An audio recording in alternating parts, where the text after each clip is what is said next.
श्री शिवाय नमस्तुभ्यम, श्री शिवाय नमस्तुभ्यम, श्री शिवाय नमस्तुभ्यम, श्री शिवाय नमस्तुभ्यम, श्री शिवाय नमस्तुभ्यम। हर हर महादेव, काल हर दुखर दारिद्र कष्ट हर हर महादेव। हे भोला सब दुख काटो हमारा, हे शंभो सब दुख काटो हमारा, हे भोलेनाथ सब दुख काटो हमारा।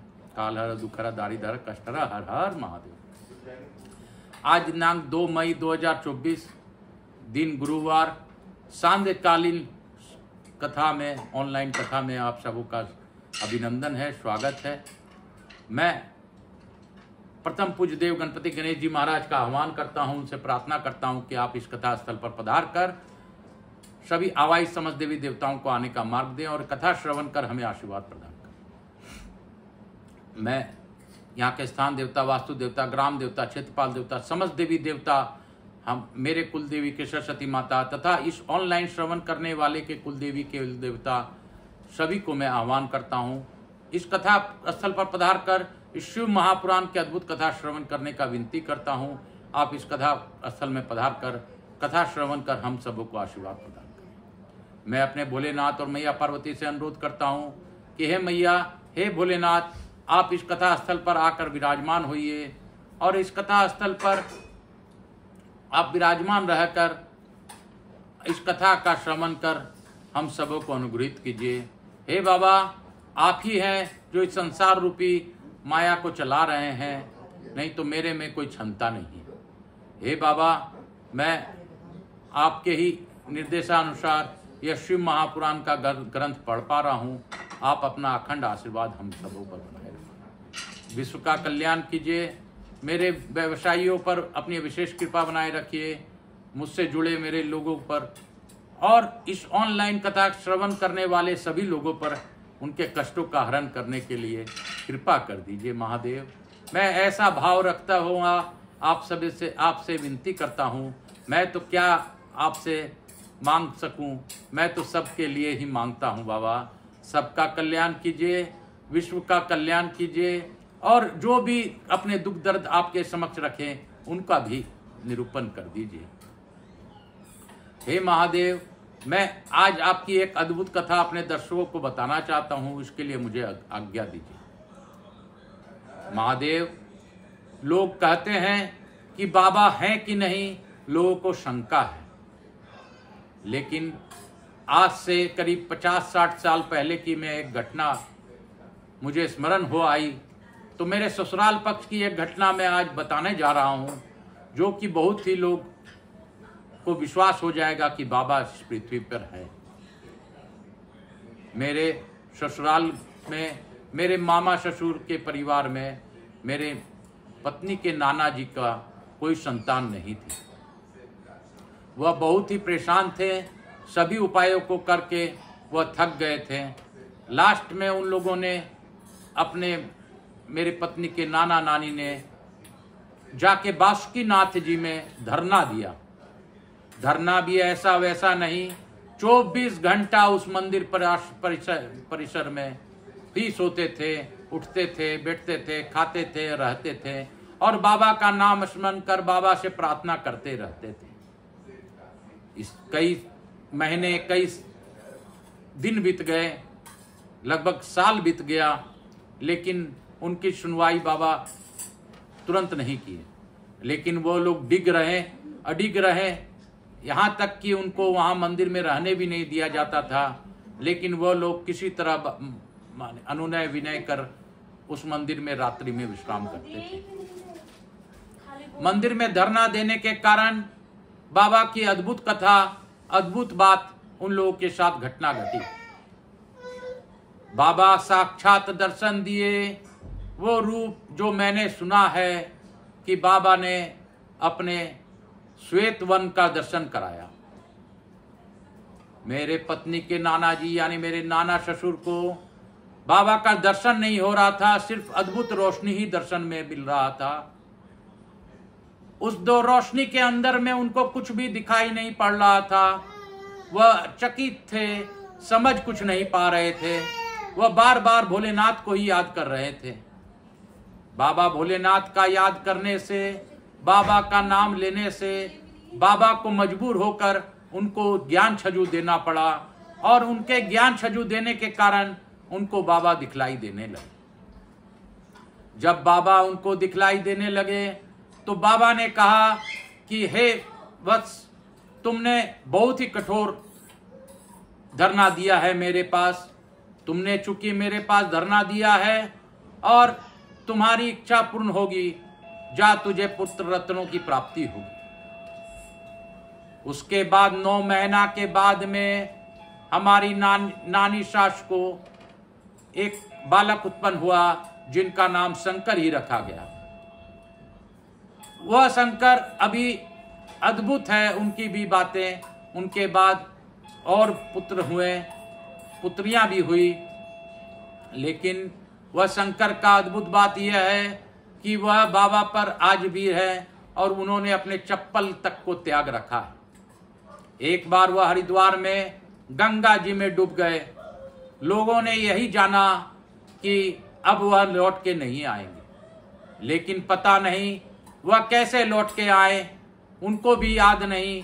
वो कहते हैं कि एक व्यक्ति और एक माता ने मुझे, एक बाबा और माता ने मुझे बचाया, और मैं यहाँ पर कैसे आया मुझे कुछ पता नहीं। तो यह सत्य है, बाबा अपने भक्तों की रक्षा करते हैं। पता नहीं, हमें पता नहीं चल पाता, हम तो बस उनके ही सानिध्य में रहते हैं। यह घटना मुझे आज स्मरण हो आई तो मैंने आप सबों को इसका चर्चा किया है। बाबा सच में भाव के भूखे हैं। बाबा के पास न धन चाहिए, न दौलत चाहिए, न ही आपके पास, उनके पास कुछ चाहिए। उनको एक भक्ति चाहिए। उस भक्ति भाव में वह प्रसन्न हो जाते हैं। न उनको कोई पात्र चाहिए, न पत्ता चाहिए, न ही उनको कोई फल चाहिए। वह तो एक बिलपत्र में भी प्रसन्न हो जाते हैं, और बिलपत्र तो छोड़िए, किसी भी पेड़ के पत्ते भी अगर उनको अर्पित कर दिया जाए भावपूर्वक, तो वह उसमें भी प्रसन्न हो जाते हैं। मेरे बाबा सच में अपूर्णीय है, और मेरे बाबा की बात मैं क्या कहूं। मुझे तो बाबा का साथ मिलकर मैं अपने आप को धन्य मानता हूं। मैं आज यह चर्चा इसलिए कर रहा हूं, बहुत से लोगों को शंका है कि ऐसा क्यों है, वैसा क्यों है, मेरे सारे शारीरिक कष्ट कम क्यों नहीं है, या मुझे बाबा की कृपा अगर है तो मुझे सब कुछ प्राप्त क्यों नहीं।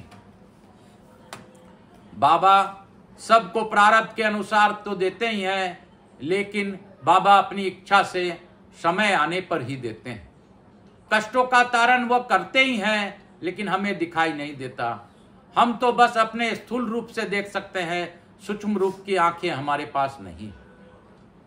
अगर हमें सूक्ष्म का ज्ञान हो जाए तो हमें दुनिया के सब कष्टों का तारण या कारण पता चल जाए, लेकिन न हमको कष्ट पता चल सकता है, न तारण पता चल सकता है, न कारण पता चल सकता है। हमें तो स्थूल से जो दिखता है उसी प्रकार हम देखते हैं। जैसे वायुदेव हमें महसूस होते हैं लेकिन दिखाई नहीं देते। तो क्या वायुदेव नहीं है? क्या इस पृथ्वी में अगर हम सांस लेते हैं तो ऑक्सीजन है, तो क्या ऑक्सीजन नहीं है? है। अगर बाबा ने रचना की है तो बाबा बहुत ही भोले भाले हैं और सबको देते हैं। मेरे महादेव की आज मैं यह घटना इसलिए आपको बता रहा हूं कि मैं आप लोगों से बार बार कहता हूं कि बाबा का नाम स्मरण कीजिए, नाम जाप कीजिए, कथा का श्रवण जरूर कीजिए। आपके घर में इस कथा को जोर जोर से बजाइए, अपने आप को इस कथा में लगा लीजिए, अपने मन को। अगर आप आधा घंटा भी इस कथा का श्रवण करते हैं तो आपका मन पवित्र होगा। पवित्र होगा तो गलत कृति आपसे होगी नहीं, और जब गलत कृति नहीं होगी तो ईश्वर आपके साथ ही रहेंगे, इसमें कोई शंका नहीं। मैं आप सबों को पुनः मेरे बाबा का नाम लेते हुए यह विश्वास दिलाता हूं कि आप मेरे बाबा को याद करके देखिए, बाबा आप पर कृपा अवश्य करेंगे। बाबा अगर समय ले रहे हैं तो आपका फाइल मोटा है, जैसा कि प्रदीप जी मिश्रा जी कहते हैं, इसमें भी शंका नहीं करनी चाहिए। हमारा फाइल अगर ग्रंथों के अनुसार से मोटा होगा तो बाबा को भी कष्ट कम करने के लिए हमें बहुत ही समय लगेगा। बाबा पल में खत्म कर सकते हैं, लेकिन पल में खत्म करना वह नहीं चाहते, क्योंकि अगर पल में खत्म कर दे तो हम बाबा को याद कैसे करेंगे। बाबा हमसे उनसे ज़्यादा से ज़्यादा प्रार्थना करवाना चाहते हैं, ज़्यादा से ज़्यादा उनका नाम जाप करवाना चाहते हैं। आप उनके नाम में तो रह के तो देखिए, आपको नाम में रहने से ही उसके बारे में पता चल पाएगा। मैं पुनः आप सबको धन्यवाद देते हुए तथा मेरे गुरु आचार्य संगीत कृष्ण जी महाराज सांवरिया बाबा को वंदन करते हुए उनकी आज्ञा लेकर आज की कथा प्रारंभ करता हूँ। हर हर महादेव। काल हरा दुखहरा दारिद हरा कष्ट हरा, हर हर महादेव। बाबा मैंने जो भी बात बताई है वह 100% सत्य बताई है। इसी प्रकार सत्य बताई है जिस प्रकार यह जल में हाथों में लेकर बता रहा हूं। और सत्य जैसे शिव है तो यह सत्य घटना है। मैंने भी बाबा को कई बार महसूस किया है और इस कथा स्थल पर भी मैंने बाबा को देखा है, लेकिन आप विश्वास नहीं करेंगे। इसलिए किसी को बाबा के बारे में बताने से पहले बहुत कुछ ही सोचना पड़ता है। बाबा हमेशा भक्तों के साथ रहते हैं, आप सबों के साथ भी रहेंगे। काल हरा दुखहरा दारिद हरा कष्ट हरा, हर हर महादेव। गंगा गंगा शिव गंगा गंगा स्नानम हम करशेत, तत्पश्चात शिव महापुराण पढ़िसेत। बोलो शंकर भगवान की जय। यह मैं दीप प्रज्वलित करके ही सांदे में इस प्रदोष काल में कथा कर रहा हूं। तो दीप प्रज्वलित करने का महात्म यह है कि दीप साक्षी होता है कि किसी भी कथा इत्यादि को करने के लिए। तो मैं इस साक्ष्य प्रतीत करते हुए, जैसे सूर्यदेव नारायण साक्ष्य होते हैं, उसी प्रकार दीप का लौ साक्षी बनता है। तो इसे साक्ष्य रूप में रखते हुए मैं कथा का प्रारंभ करता हूँ। काल हरा दुखहरा दारिद हरा कष्ट हरा, हर हर महादेव। शंभु शंभु शिव महापुराणाय नमो नमः। शिव सांब सदा शिवाय नमः नमः। हर हर हर हर।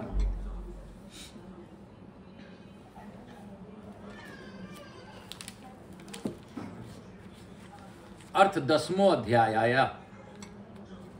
श्री कृष्ण बोले, हे भगवान, हे सर्वयोगेंद्र, हे गणेश्वर, हे मुनीश्वर, हे कार्तिकेय तुल्य बुद्धिमान, हे सर्वज्ञानी निधे, हे गुरु, हे परमेश्वर, मनुष्य के बंधन को काटने के लिए पृथ्वी पर अवतार लेकर महर्षि देह धारण करके आप स्थित हैं। अन्यथा इस संसार में आपके अतिरिक्त कौन सा देवता अथवा दानव शिवात्मक परम भाव को जान सकता था। अतः साक्षात पिनाकी शिव के समान आपके मुख से निकले हुए शिव ज्ञान रूपी अमृत का पान करके मेरा मन तृप्त नहीं हुआ है। हे भगवान, संपूर्ण जगत के कर्ता अपने पति साक्षात शिव के अंक देश में विराजमान परमेश्वरी ने उनसे क्या पूछा था। उपमन्यु बोले, हे कृष्ण, आपने उचित प्रश्न किया है। मैं शिव भक्त योगी तथा कल्याणमय चित्त वाले आपको यथार्थ रूप में उसे बताऊंगा। दिव्य स्वरूप वाले महादेव देवी पार्वती के साथ सुंदर कंदराओं वाले दिव्य मंदिर पर्वत पर ध्यान मग्न थे। उस समय देवी पार्वती की मुस्कान युक्त मुख वाली प्रिय सखी सुभावती खिले हुए तथा अत्यंत मनोहर पुष्पों को ले आई। तत्पश्चात देव श्रेष्ठ शिव जी स्वयं देवी पार्वती को अपने अंक में बिठाकर उन पुष्पों से उन्हें अलंकृत करके अत्यंत प्रसन्न हुए। उसके बाद अंतपुर में रहने वाली दिव्य आभूषण धारण की हुई देवियां तथा अंतरंग गणेश्वर हाथों में चंवर धारण करके सभी लोकों की महेश्वरी पार्वती एवं सभी लोकों के स्वामी परिपूर्ण भगवान शिव की सेवा करने लगे। तदंतर शिवा शिव के विनोद के लिए तथा लोक में जो शिव की शरणागत है उन मनुष्यों का कल्याण के लिए प्रिय कथाएं प्रारंभ हुई।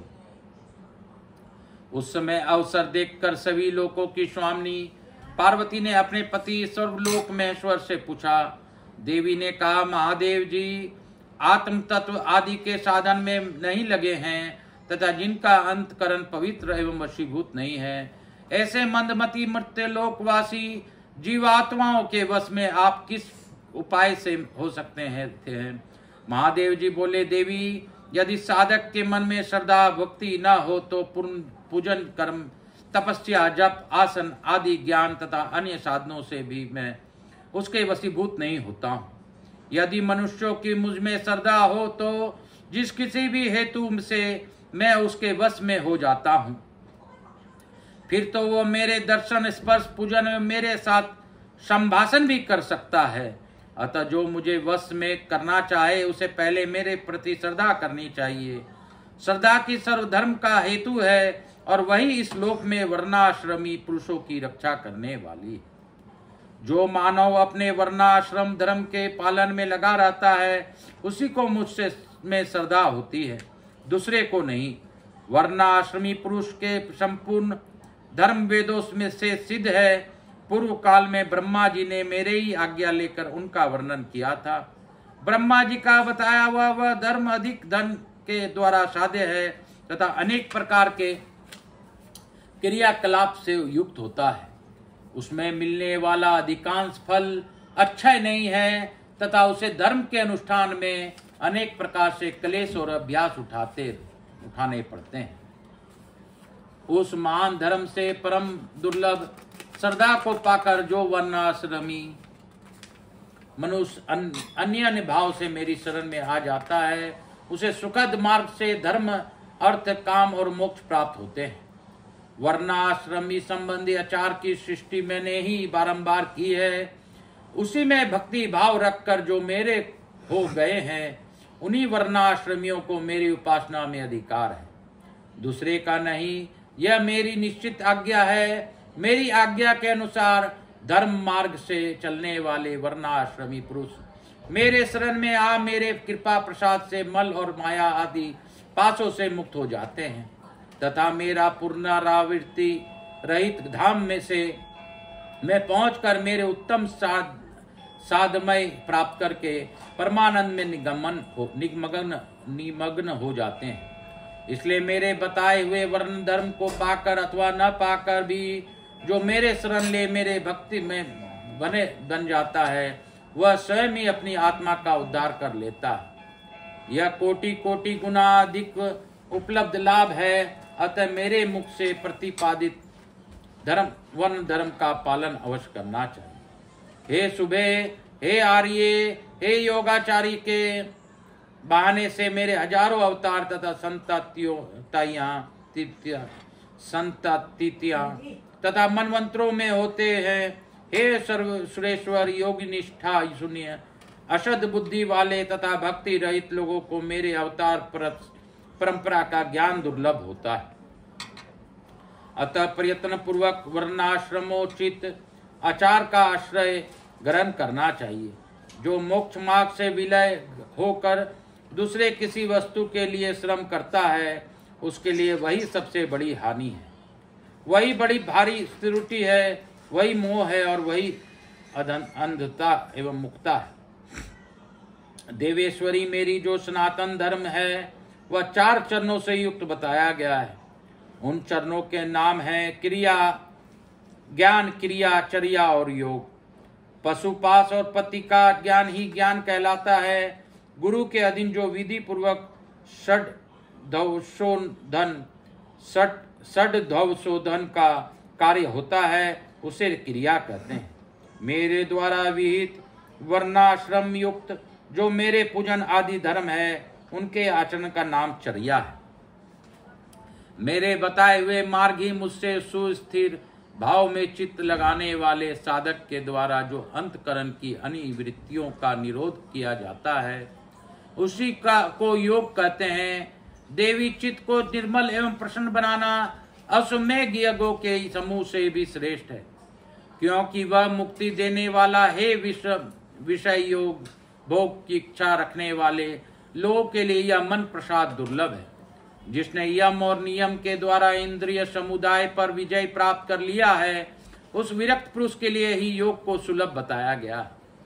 योग पूर्व पापों को हर लेने वाला है। वैराग्य से ज्ञान होता है और ज्ञान से योग। योगज्ञ पुरुष प्रतीत हो तो भी मुक्त हो जाता है, इसमें संशय नहीं है।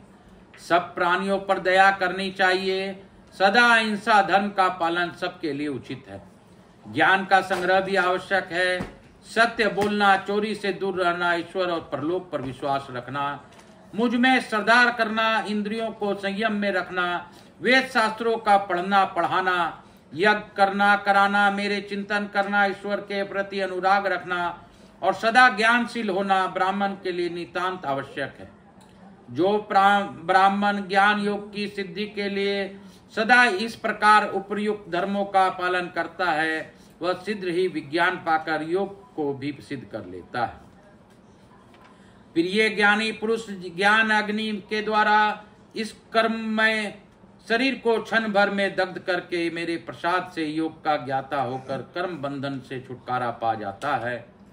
पुण्य पापमय हो जो कर्म है उसे मोक्ष का प्रतिबंधक बताया गया है।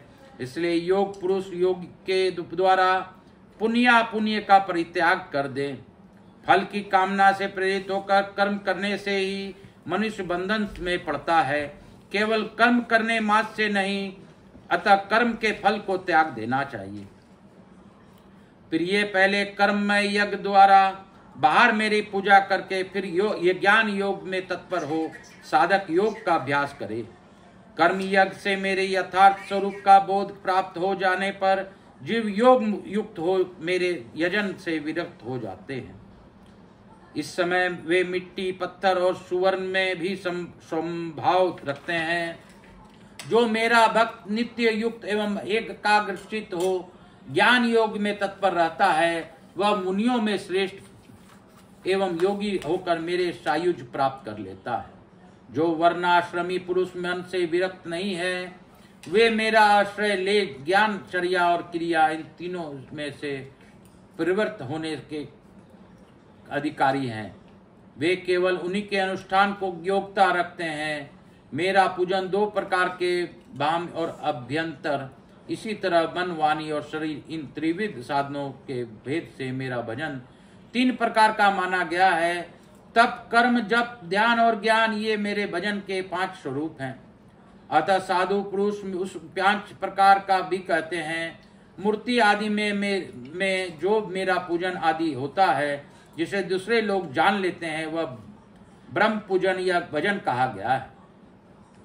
तथा वही भजन पूजन जब मन के द्वारा होने से केवल अपने ही अनुभव का विषय होता है, तब अभ्यंतर कहलाता है।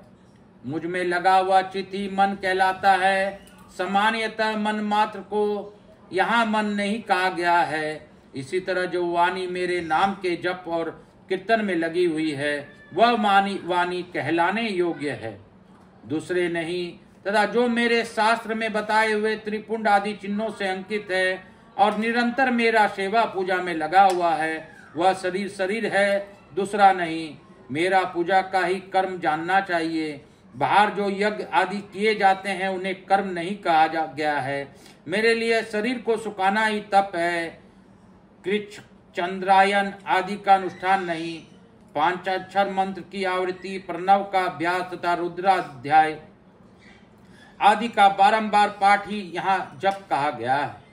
वेद अध्ययन आदि नहीं, मेरे स्वरूप का चिंतन स्मरण ही ध्यान है। आत्मा आदमी के लिए की हुई समाधि नहीं। मेरे आगमों के अर्थ को भली भांति जानना ही ज्ञान है, दूसरे किसी वस्तु के अर्थ को समझना नहीं। देवी पूर्व वासनावश ब्रह्म अथवा अभ्यास अंतर जिस पूजन में मन का अनुराग हो, उसी में दृढ़ निष्ठा रखनी चाहिए। ब्रह्म पूजन से अभ्यंतर पूजन जो 100 गुना अधिक श्रेष्ठ है, क्योंकि उसमें दोषों का मिश्रण नहीं होता तथा प्रत्यक्ष दिखने वाला दोषों को भी वहां संभावना नहीं रहती है। भीतर की शुद्धि को ही शुद्धि समझनी चाहिए, बाहरी शुद्धि को शुद्धि नहीं कहते हैं। जो आंतरिक शुद्धि से रहित है, वह बाहर से शुद्ध होने पर भी अशुद्ध ही है। देवी, ब्रह्म और अभ्यंतर दोनों ही प्रकार का भजन भाव अनुराग पूर्वक ही होना चाहिए, बिना भाव के नहीं। भाव रहित भजन तो एकमात्र विप्रलंभ छालना का ही कारण होता है। मैं तो सदा कृत एवं पवित्र हूँ। मनुष्य मेरे क्या करेंगे? उनके द्वारा किए गए ब्रह्म अथवा अभ्यंतर पूजन में उनका जो भाव प्रेम है, उसी को मैं ग्रहण करता हूँ। देवी क्रिया का एकमात्र आत्मा भाव ही है, वही मेरा सनातन धर्म है। मन, वाणी और कर्म द्वारा कहीं भी किंचित मात्र फल की इच्छा न रखकर ही क्रिया करनी चाहिए। देवेश्वरी, फल का उद्देश्य रखने से मेरा आश्रय लघु हो जाता है, क्योंकि फलार्थी को यदि फल न मिला तो वह मुझे छोड़ सकता है। सती साध्वी देवी, फलार्थी होने पर भी जिस साधक का चित्त मुझसे ही प्रतिष्ठित है, उसे उसके भाव के अनुसार फल में अवश्य देता हूँ। जिनका मन फल की इच्छा न रखकर ही मुझमें लगा है हो, परंतु पीछे वे फल चाहने लगे हों, वे भक्त भी मुझे प्रिय हैं। जो पूर्व संस्कार वश ही फल की चिंता न करके विवश हो मेरे शरण लेते हैं, वे भक्त मुझे अधिक प्रिय हैं। परमेश्वरी, उन भक्तों के लिए मेरी प्राप्ति से बढ़कर दूसरा कोई वास्तविक लाभ नहीं है, तथा मेरे लिए भी वैसे भक्त की प्राप्ति से बढ़कर और कोई लाभ नहीं है। मुझ में समर्पित हुआ उनका भाव मेरे अनुग्रह से ही उनको मानव बलपूर्वक परम निवारण रूप फल प्रदान करता है। जिन्होंने अपने चित्त को मुझ में समर्पित कर दिया है, अतएव जो मेरे अनन्य भक्त हैं, वे महात्मा पुरुष ही मेरे धर्म के अधिकारी हैं। उनके 8 लक्षण बताए गए हैं।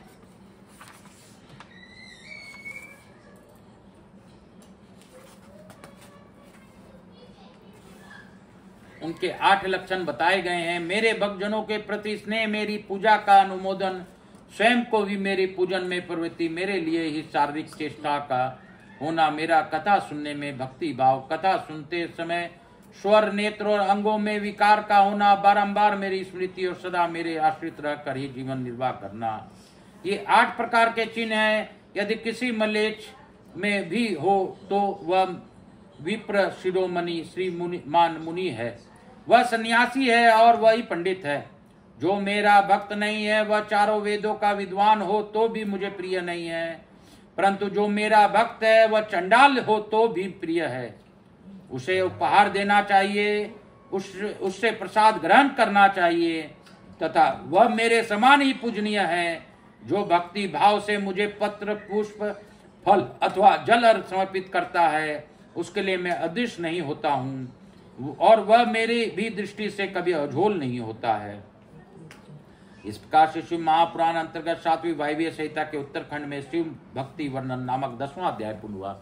बोलो काशी काशी शिव काशी मोक्ष नगरी काशी की जय। मैं आप सबों को वंदन करते हुए आपसे प्रार्थना करता हूं कि आकाश राजगरिया यूट्यूब चैनल को ज्यादा ज्यादा लोगों से जोड़िए, सुनिए, सुनाइए और शिव कृपा प्राप्त कीजिए। जैसी शिव की भक्ति कथा इसमें आई है, वही बात मैं आज शुरू से बता रहा हूं कि भक्ति से बड़ा कुछ नहीं है, भाव से बड़ा कुछ नहीं है। अगर आप भाव प्रकट करते हैं तो भगवान आपके साथ हैं, आपका साथ वो छोड़ ही नहीं सकते हैं। भगवान कभी भी किसी के बिना रह ही नहीं सकते, वो भक्त के बिना अधूरे हैं, भक्त उनके बिना अधूरा है। अगर आप सच्चे भक्त हैं तो भगवान के मन में विराजमान करिए, भगवान का नाम स्मरण कीजिए। भगवान का अगर आपसे कुछ ना हो तो श्री शिवाय नमस्तुभ्यम का जाप कीजिए, नमः शिवाय का जाप कीजिए, ओम नमः शिवाय का जाप कीजिए। किसी भी रूप में आप शंकर को याद कीजिए। हर शंकर कंकड़ में है और कंकड़ ही शंकर है, इसमें संशय नहीं रखना चाहिए। जिस घर में शिवलिंग ना हो उस घर का जल भी पीना अपराध है, ऐसा शिव महापुराण में बताया गया है। आप अगर सच में किसी भी प्रकार से अगर अपना भला चाहते हो तो आप ईश्वर के शरण में जरूर जाइए। ईश्वर के शरण में रहने का एक सरल उपाय है, उनके नाम का प्रचार प्रसार कीजिए, उनका नाम का स्मरण कीजिए। मैं अपना कार्य कर रहा हूं, भले आप लोग इसको सब्सक्राइब नहीं करते हैं तो भी मुझे कोई तकलीफ नहीं है, लेकिन आप करते हैं तो आप भी अपना हाथ लगा रहे हैं। मैं आपसे प्रार्थना करता हूं कि आप इस चैनल को सब्सक्राइब कीजिए, लोगों तक पहुंचाइए, शिव कृपा प्राप्त कीजिए। काल हर दुख हर दारिद हर कष्ट हर, हर हर महादेव। इसके साथ ही हम लोग आज एकादश अध्याय में प्रवेश करेंगे। अथेकादशो अध्याय। महादेव जी कहते हैं, देवेश्वरी, अब मैं अधिकारी, विद्वान एवं श्रेष्ठ ब्राह्मण भक्तों के लिए संक्षेप में वर्ण धर्म का वर्णन करता हूँ। तीनों काल स्नान अग्निहोत्र, विधिवत शिवलिंग पूजन, दान, ईश्वर प्रेम, सदा और सर्वज्ञ, दया, सत्य भाषण, संतोष, आस्तिकता, किसी भी जीव को की चिंता, हिंसा न करना, लज्जा, श्रद्धा, अध्ययन, योग, निरंतर अध्यापन, व्याख्या, ब्रह्मचर्य, उपदेश, श्रवण, तपस्या, क्षमा, सोच, सीखा धारण, यज्ञोपवीत धारण, पगड़ी धारण करना, दुपट्टा लगाना, निषिद्ध वस्तु का सेवन न करना, भस्म धारण करना तथा रुद्राक्ष की माला पहनना, प्रत्येक पर्व में विशेषतः चतुर्दशी की शिव की पूजा करना, ब्रह्म कुर्च का पान, प्रत्येक मास में ब्रह्म कुर्च से विधि पूर्वक मुझे नहलाकर मेरे विशेष रूप से पूजन करना, संपूर्ण कृष्णान का त्याग, श्रद्धान का परित्याग, बासी अन्न तथा विशेषतः यावक, कुल्थी या बोरी धान का त्याग, मद और मद की गंध का त्याग, शिव को निवेदित चंडेश्वर के भाग नैवेद्य का त्याग, ये सभी वर्णों के सामान्य धर्म है। ब्राह्मणों के लिए विशेष धर्म ये है क्षमा, शांति, संतोष, सत्य, असत्य, अस्तेय, चोरी ना करना, ब्रह्मचर्य, शिव ज्ञान, विराग्य, भस्म सेवन और सब प्रकार की आसक्तियों से निर्मित इन 10 धर्मों को ब्राह्मणों को विशेष धर्म कहा गया है। अब योगियों के यतियों के लक्षण बताए जानते हैं। दिन में भिक्षान भोजन उनका विशेष धर्म है। यह वानप्रस्थ आश्रम वालों के लिए भी उनका समान ही अभिष्ट है। इन सबको और ब्रह्मचारियों को भी रात में भोजन नहीं करना चाहिए। पढ़ाना, यज्ञ कराना और दान लेना, इनका विधान मेरे विशेषतः क्षत्रिय और वैश्य के लिए नहीं है किया है। मेरे आश्रय में रहने वाले राजाओं या क्षत्रियों के लिए थोड़े में धर्म का संग्रह इस प्रकार है। सब वर्णों की रक्षा, युद्ध में शत्रुओं का वध, दुष्ट पंछियों, मृगों तथा दुराचारी मनुष्यों का दमन करना, सब लोगों पर विश्वास न करना, केवल शिव योगियों पर ही विश्वास रखना, ऋतु काल में ही स्त्री संसर्ग करना, सेना का संरक्षण गुप्तचर भेजकर लोक में घटित होने वाले समाचारों को जानना, सदा अस्त्र धारण करना तथा भस्ममय कुंचक धारण करना, गोरक्षा, वाणिज्य और कृषि ये वैश्य के धर्म बताए गए हैं। सुदेतर वर्णों ब्राह्मण, क्षत्रिय और वैश्यों के सेवा शूद्र का धर्म कहा गया है। बाग लगाना, मेरे तीर्थ को यात्रा करना तथा अपने धर्म पत्नी के साथ ही समागम करना गृहस्थ के लिए विहित धर्म है। वनवासियों, यतियों और ब्रह्मचारियों के लिए ब्रह्मचर्य का पालन मुख्य धर्म है। स्त्रियों के लिए पति की सेवा ही सनातन धर्म है, दूसरा नहीं। कल्याणी, यदि पति की आज्ञा हो तो नारी मेरा पूजन भी कर सकती है। जो स्त्री पति की सेवा छोड़कर व्रत में तत्पर होती है वह नरक में जाती है। इस विषय में विचार करने की आवश्यकता नहीं है। अतः अब मैं विधवा स्त्रियों का सनातन धर्म का वर्णन करूंगा। व्रत, दान, तप, शौच, भूमि, शयन, केवल रात में ही भोजन, सदा ब्रह्मचर्य का पालन, भस्म अथवा जल से स्नान, शांति, मौन, क्षमा, विधि पूर्वक सब जीवों को अन्न का वितरण, अष्टमी, चतुर्दशी, पूर्णिमा तथा विशेषतः एकादशी को विधिवत उपवास और मेरा पूजन ये विधवा स्त्रियों के धर्म है। देवी इस प्रकार मेरे संक्षेप से अपने आश्रम का सेवन करने वाले ब्राह्मणों, क्षत्रियों, वैश्यों, सन्यासियों, ब्रह्मचारियों तथा वानप्रस्थियों और गृहस्थों के धर्म का वर्णन किया। साथ ही शूद्रों की नारियों के लिए भी इस सनातन धर्म का उपदेश दिया। देवेश्वरी, तुम्हें सदा मेरे ध्यान और मेरे षडाक्षर मंत्र का जप करना चाहिए। यही संपूर्ण वेदोक्त धर्म है और यही धर्म तथा अर्थ का संग्रह है। लोक में जो मनुष्य अपनी इच्छा से मेरे विग्रह की सेवा का व्रत धारण किए हुए है, पूर्व जन्म की सेवा के संस्कार के से युक्त होने के कारण भाव तिरेक से संपन्न है, वे स्त्री आदि पुरुष विषयों से में अनुरक्त हो या विरक्त पापों को से उसी प्रकार विलिप्त नहीं होते जैसे जल से कमल का पत्ता।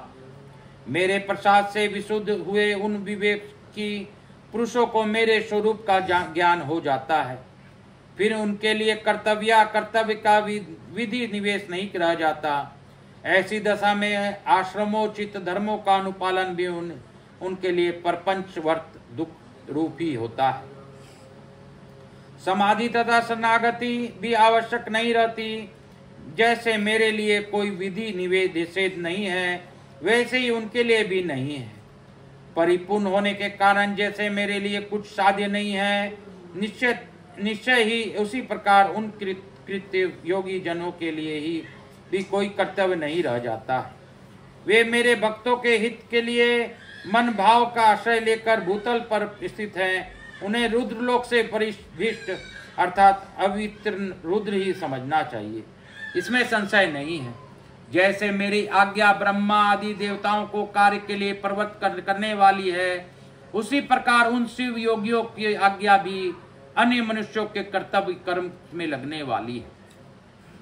वह मेरी आज्ञा के आधार हैं। उनमें अतिशय सद्भाव भी है, इसलिए उनका दर्शन करने मात्र से सब पापों का नाश हो जाता है तथा प्रशस्त फल की प्राप्ति से को सूचित करने वाले विश्वास को भी वृद्धि होती है। जिन पुरुषों को मुझ में अनुराग है, उन्हें उन बातों का भी ज्ञान हो जाता है जो पहले कभी उनके देखने सुनने या अनुभव में नहीं आई होती है।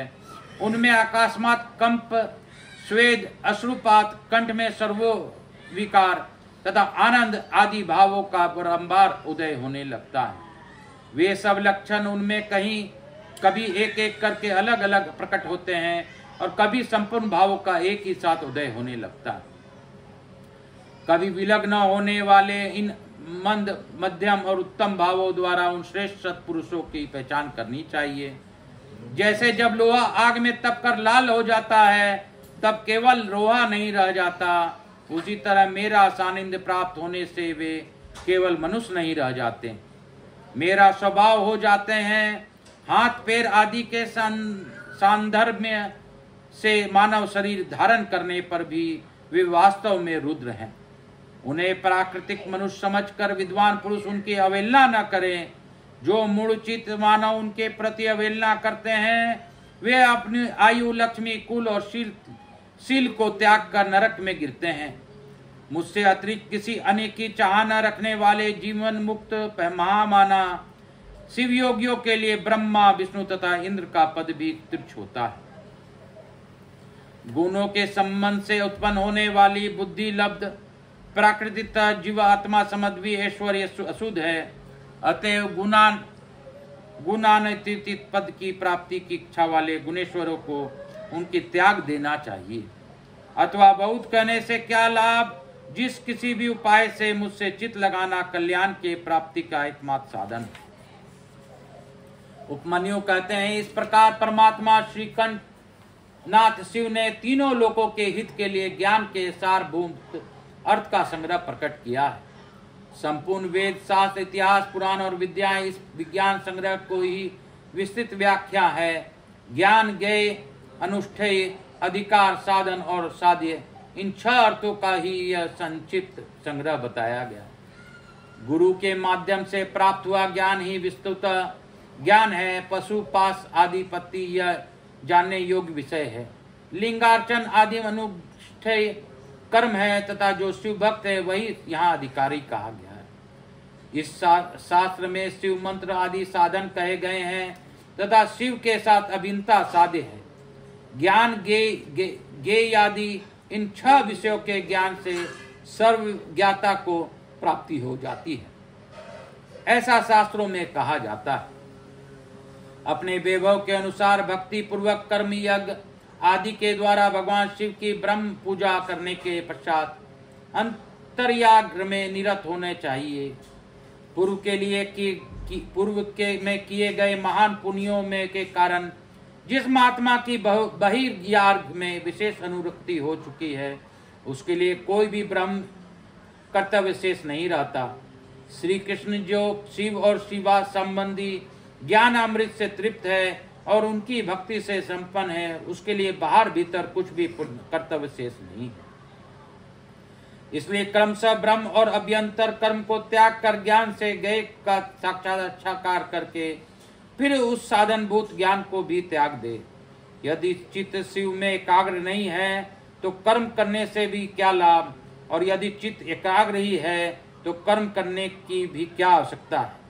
अतः बाहर और भीतर के कर्म करके या ना करके जिस किसी भी उपाय से भगवान शिव में चित्त लगाए, जिसका चित्त भगवान शिव में लगा है और जिनकी बुद्धि सुस्थिर है, ऐसे सत्पुरुषों का ही लोक और परलोक भी स्वतंत्र परमानंद की प्राप्ति होती है। यहाँ ओम नमः शिवाय इस मंत्र से सब सिद्धियां सुलभ होती है। अतः परावर विभूति उत्तम मध्यम ऐश्वर्य की प्राप्ति के लिए इस मंत्र का ज्ञान प्राप्त करना चाहिए। इति शिव शिव महापुराणे सप्तायाम वायव्य सहितायाम आयाम उत्तरखंडे शिव ज्ञान वर्णन नाम एकादशो अध्याय। इस प्रकार शिव महापुराण के अंतर्गत 7वीं वायव्य संहिता में उत्तरखंड में शिव ज्ञान वर्णन नामक 11वां अध्याय पूर्ण हुआ। बोलो काशी काशी शिव काशी मोक्ष नगरी काशी की जय। आप सबों से मैं गुरु आज्ञा लेकर आज की कथा को यहीं पे विराम दूंगा। मैं पुनः यह बात आपसे विश्वास दिला के कह सकता हूँ कि जिस प्रकार शिव के इस कथा में भी बात आ रही है कि शिव भक्ति कीजिए, शिव का ज्ञान करना और शिव के ही नाम का स्मरण करना, ओम नमः शिवाय से सभी सिद्धियां प्राप्त हो सकती है, इसमें शंका नहीं रखनी चाहिए। और श्री शिवाय नमस्तुभ्यम इस महापुराण शिव महापुराण का मूल मंत्र है। इसका नाम जाप करने से शिव महापुराण के ही समान आप जप का लाभ उठा सकते हैं। अपने जीवन में श्री शिवाय नमस्तुभ्यम या ओम नमः शिवाय का जप करिए, नमः शिवाय का जप कीजिए। पुनः मैं यही बात बोलूंगा। आपसे यही प्रार्थना करता हूं कि आकाश राजगढ़िया यूट्यूब चैनल को जन जन तक पहुंचाइए। 10 तारीख अक्षय तृतीया के दिन यह शिव महापुराण यहीं पे विराम लेगी और बाबा भोलेनाथ की इच्छा से पुनः कब मुझे दोबारा इसे प्रस्तुत करने का मौका मिलेगा वो बाबा ही जाने। लेकिन पहले मैं 18 पुराणों को पढ़ूंगा। उसके लिए अब दूसरा पुराण स्कंद पुराण 11 तारीख से मैं प्रारंभ करूंगा। तो आप सबों को इस शिव महापुराण की पूर्ण आहुति के दिन आप लोगों को छोटा मोटा प्रसाद रखा हूं। मेरे निवास स्थान पर आकर इस प्रसाद का ग्रहण कर बाबा का प्रसाद प्राप्त करें और बाबा का आशीर्वाद प्राप्त करें। बाबा की जैसी इच्छा होगी वैसा कार्य वो करा लेंगे। मैं तो एक निमित्त मात्र। हर हर महादेव, काल हरा दुखहरा दारिद्र कष्टहरा, हर हर महादेव। इसके साथ ही लघु आरती हम लोग करेंगे और लघु आरती करते हुए शिव महापुराण का आनंद प्राप्त करेंगे। कपूर गौरम करुणावतारम संसार सारम भुजगेंद्रहारम सदा वसंतम हृदयारविंदे भवम भवानी सहितम नमामि। राम श्री राम जय जय राम। यहाँ के स्थान देवता, वास्तु देवता, ग्राम देवता, क्षेत्रपाल देवता, समस्त देवी देवता, शिव महापुराण आय नमो नमः। मातृ देवी व पितृदेव व सब पितृ देवताभ्याम नमो नमः। हर हर महादेव, हर हर महादेव। श्री शिवाय नमस्तुभ्यम। शिव महापुराणाय नमो नमः। भक्त वत्सलाय नमो नमः। समस्त देवी देवताभ्यो नमो नमः। ग्राम देवताभ्यो नमो नमः। समस्त देवी देवताभ्यो नमो नमः। शीतलीकरण अहम करिष्ये। हर हर महादेव, हर हर महादेव। काल हर दुखहरा दारिद्र कष्टहरा, हर हर महादेव। मैं प्रथम पूज्य देव गणपति गणेश जी महाराज से प्रार्थना करता हूँ कि आप लक्ष्मी जी महारानी रिद्धि सिद्धि शुभ लाभ कुबेर जी महाराज के साथ हमारे यहाँ निवास कर बाकी सभी लोगों पर अपनी अखंड कृपा बनाए रखें। मैं आवाहित समस्त देवी देवताओं से प्रार्थना करता हूँ कि आप हम सब को आशीर्वाद प्रदान कर अपने स्थान को गमन करें, पुनः बुलाने पर पधार कर हमें आशीर्वाद। मैं अपने भोलेनाथ और उमा माता पार्वती मैया से को धन्यवाद देता हूँ कि उन्होंने बहुत ही अद्भुत कथा हम लोगों को बता रहे हैं, हम लोग को सुना रहे हैं और इस शिव सानिध्य को प्राप्त करने का मुझे मौका दे रहे हैं। मैं उनके कृतार्थ हूँ। मैंने अपने पुत्र को के चलते ही शिव महापुराण पढ़ना प्रारंभ किया है, तो मैं उसको भी, चूँकि वह मेरा पुत्र है लेकिन फिर भी मैं उसको प्रणाम करता हूँ, क्योंकि कोई भी अगर ज्ञान देता है तो तो उस ज्ञान को गुरु रूप का ही ज्ञान, शिव ज्ञान ही मानना चाहिए। तो छोटा बड़ा नहीं होता, मैं इसीलिए उसको भी धन्यवाद देता हूँ। उसने मेरे साथ एक कृति और की है, उसने हमेशा ही मुझे पार्थिव लिंग बनाकर पूजन करवाया है। तो इस शिव महापुराण के अद्भुत कथा समय में जितने बार भी वो बना सका, मुझे पार्थिव शिवलिंग उसने पूजन करवाया है और मैं भी प्रयास पूर्वक पार्थिव लिंग का पूजन किया हूँ। तो बाबा ही सबके कष्टों को तारते हैं। मैं अपने माध्यम से सभी पर कृपा करने का प्रार्थना बाबा से करता हूँ। जो इस ऑनलाइन कथा का श्रवण करें उनका विशेष कृपा बाबा करें, और जो मुझसे किसी भी प्रकार से जानते हों, देखे हों, कभी भी मिले हों, कैसे भी मेरे साथ जुड़े हों, उनके भी कष्टों का हरण कर लीजिए बाबा। आप तो सबको सब कुछ देते हैं और मैं चूंकि पहले मांगता था, अब नहीं मांगूंगा बाबा, क्योंकि कथा में आपने कहा है कि जो बिना भाव के बिना मांगे वे रहता है, आप उसको ज़्यादा प्रिय है। तो बाबा मैं मांगूंगा क्या, आपने मुझे सब कुछ दिया है। आप ही का दिया हुआ यह परिवार है, आप ही का दिया हुआ यह संसार है। कैसे चलाना है, क्या खिलाना है, कैसे सुलाना है, आप जानिए, आपका काम जानिए।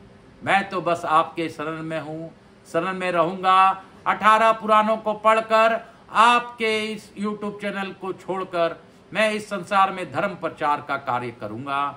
चाहे कोई सब्सक्राइब करे ना करे, तब भी मैं यह धर्म प्रचार रुकूंगा नहीं।